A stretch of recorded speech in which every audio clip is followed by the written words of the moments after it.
Welcome to what we call Banias. Banias is the Arabic word for a Greek word, Paneum, which is the shrine of Pan.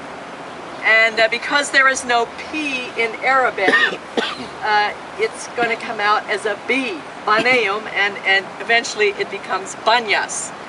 So this is the shrine of Pan at Caesarea Philippi. And so we need to know this geographically for the story, for the account in the Gospels.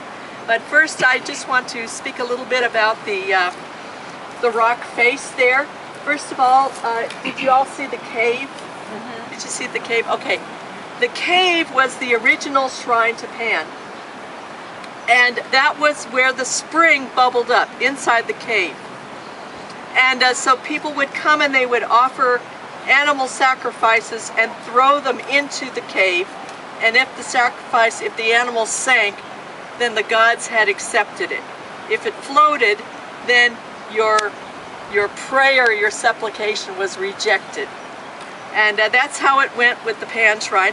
There was a highway that came from Tyre and Sidon on the coast to Damascus over in the east, and it passed right through here, right underneath the shrine.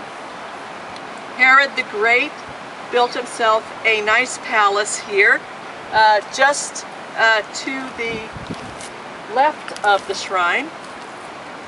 And so it was a place, this kind of a shrine with the water and the highway and the beauty became a central focal point of worship for all the pagans all around, all the Greco-Roman citizens at that particular time. And it lasted all the way up until an earthquake hit it in around 8th century AD, and then suddenly the spring moved down to the position that it's in today. Okay, so God took care of this shrine, and we don't have to worry about it. And hopefully there's no archaeologist that's going to try to resurrect it. Okay, now someone remarked about the layers of rock there. That's all natural strata of the mountain, and the rift line of the Syrian-African Rift Valley goes right through the parking lot and right through just to the right of the cave when you go up there. And you can see evidence of the rift because one of the temples that was built there, the whole floor caved in into a V, and you can literally see both sides of the Rift Valley just in the floor of this temple. So that is worth taking a picture if you want to go up there. Episodes in the Gospels that are turning points. This site is where a major turning point in the Gospel story occurred, the story of Jesus and his disciples. If you look at the first three Gospels, Matthew, Mark, and Luke, each one of them has a sort of hinge, a central turning point, and this is connected with this site, Caesarea Philippi. The Philippi is named after one of Herod's sons. Herod killed several of his sons, but a few survived. One of them was Antipas, down there at Tiberias, and Philip was given this area. He was named a quarter of a king, a tetrarch, okay? And this was his region going back towards Syria. But this was the city where he had his administrative center. It was the capital of this district. Notice it's called Caesarea, Caesar. We're going to see another Caesarea distinguished from this place called Caesarea Maritima, Caesarea by the sea. You will notice the Herods obviously were indebted to Rome for their power and authority, and they showed their loyalty by naming cities and temples and buildings after the great Caesar. Now, it's hard to visualize this. Tomorrow night, Lord willing, we'll be able to show you a reconstruction of what that probably looked like in the 1st century AD, in Jesus' day. It was impressive, to say the least. Where the cave is, that was the inner sanctuary of a great temple, probably dedicated to Augustus. Remember that Caesar? The guy that started the ball rolling.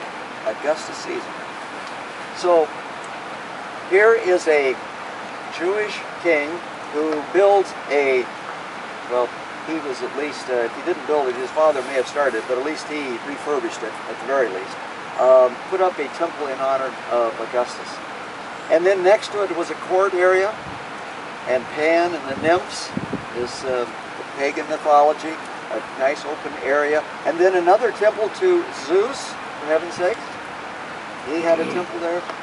It was a, well, we'll show you some of the slides later on. All of that to say, why did Jesus bring his disciples up here? If you read the gospel story closely, things are building to a climax.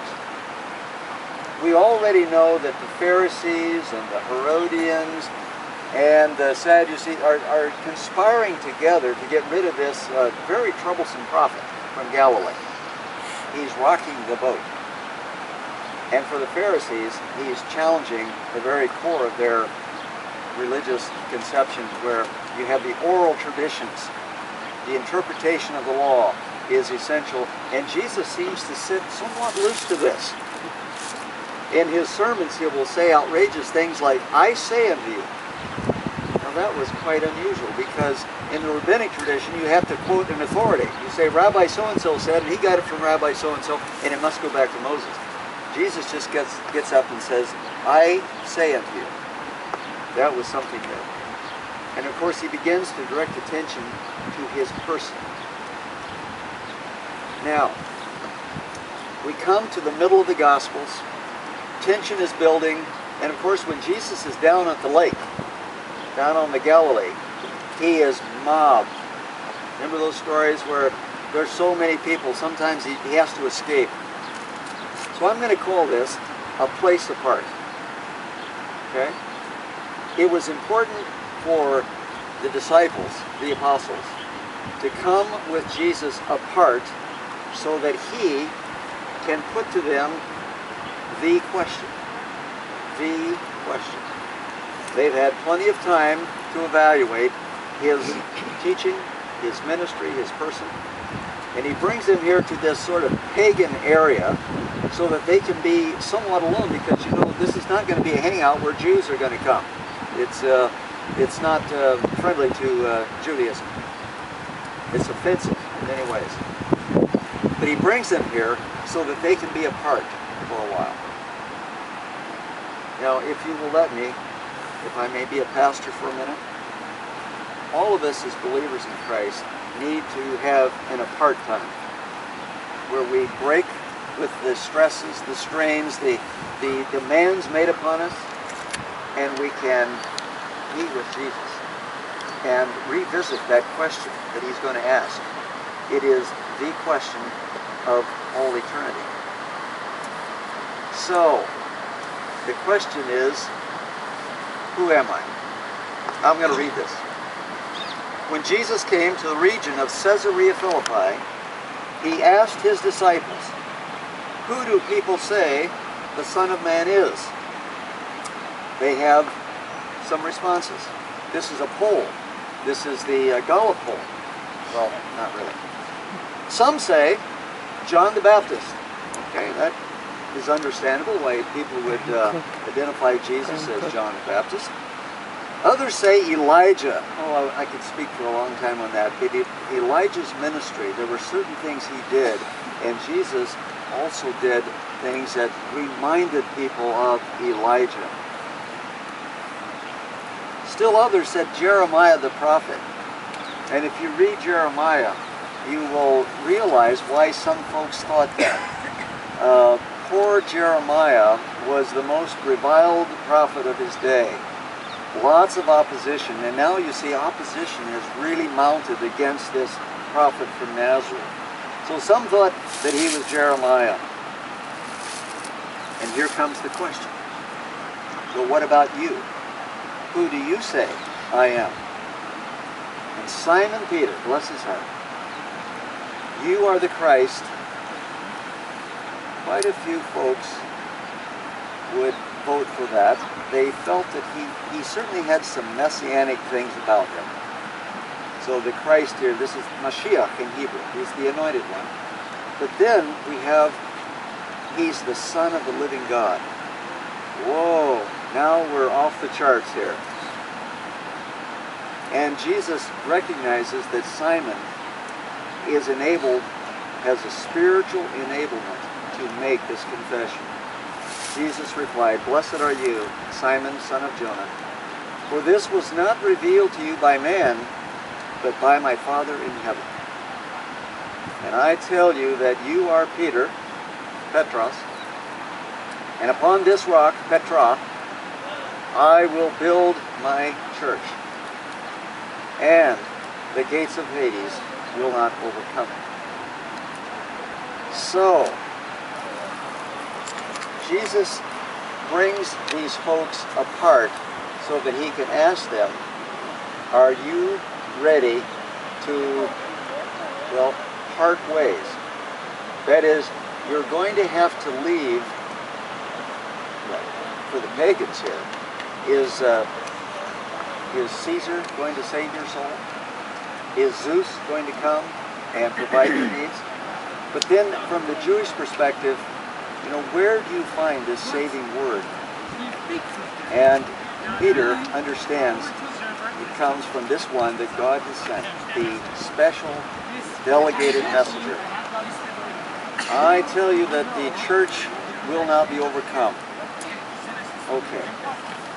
At Caesarea Philippi, here is a turning point. They make the confession, and starting right then, Jesus begins to prepare them for what must come, and this is going to be a shock. They're not going to be prepared for this. And that's part of why we're going to go up on the Golan, and we're going to see Mount Hermon, a spectacular view really, and we'll talk a little bit about the Transfiguration. And now we're going to get all kinds of signals here about who Jesus is. This is kind of a confirmation that this is not just a fairy tale, but this is the real deal. So Caesarea Philippi represents one of those moments where you've got to make a decision. Who am I? And all of us have to come to our Caesarea and our place to part company. Caesar and all the counterparts, the pagan counterparts, modern Caesars, whatever they may be, these are not going to meet your everlasting needs. But the Son of the living God can, and he will. And that's the story of Caesarea Philippi. Let's get this thing straight, guys. And then, together, they are going to turn south for that fateful, predestined, I should say, visit to Jerusalem, the last visit.